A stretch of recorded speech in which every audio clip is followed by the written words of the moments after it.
Highly emotional day today in Florida as the governor, Ron DeSantis, the new governor there, made good on a promise to suspend controversial Sheriff Scott Israel over his office's response to the Parkland high school shooting.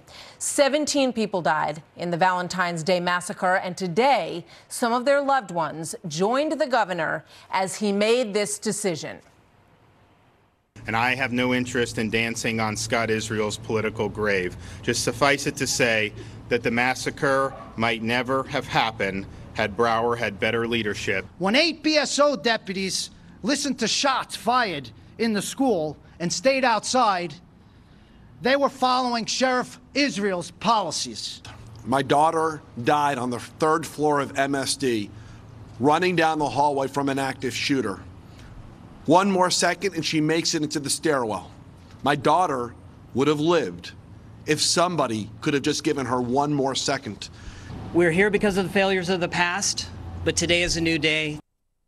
My heart breaks for these parents. I mean, it is just excruciating. And as they say, perhaps it didn't need to happen at all. Dana Lash, national syndicated radio host and NRA spokesperson, very outspoken, obviously, on all of this and on Sheriff Israel. Dana, good evening to you. Your reaction to this move today by Governor DeSantis? Well, Martha, thank you so much for talking about this. And this was a promise that Governor DeSantis made when he was campaigning to these families who really wanted to see some accountability. And it doesn't matter what side of the political spectrum you fall on. Everyone pretty much agreed, including the Florida Sun-Sentinel, that took a rare move in calling for his dismissal, that Scott Israel had to go. And I know that Scott Israel, he's tried to mask his incompetencies previously by calling out the NRA or calling out other individuals. But you know, Martha, this is not about the NRA. This is about what this man did not do, having a clear policy and going after active shooters. You know, the Stoneman Douglas Commission, when they were talking to deputies, they learned from these deputies that the deputies couldn't remember the last time that they had active shooter training or what kind of training it was. And furthermore, when Scott Israel had said that they had no legal means to go and arrest this murderer, actually that was a lie too. And prosecutors across the state of Florida agreed in a story that was published by Miami Herald.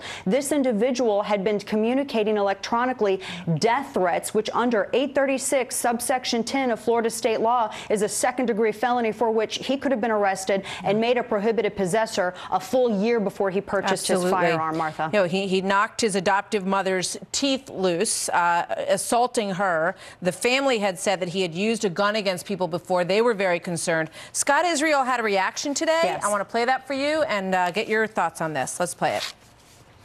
I intend to vigorously fight this unjustified suspension, both in court and before the Florida Senate. This was about politics, not about Parkland. And now, the National Rifle Association controls the governor's actions. And they're now trying to control law enforcement in Broward County. Dana. Yeah, well, I think he needs to say that to the families. Tell the families that it was unjustified. This isn't about the NRA. This is about 17 lives lost, 17 lives that should not have been lost, and it could have been prevented. He needs to stop his politicking. He's been held accountable, and God bless the new sheriff in town. Dana, thank you very much. Dana Lash, big news in Parkland, Florida today.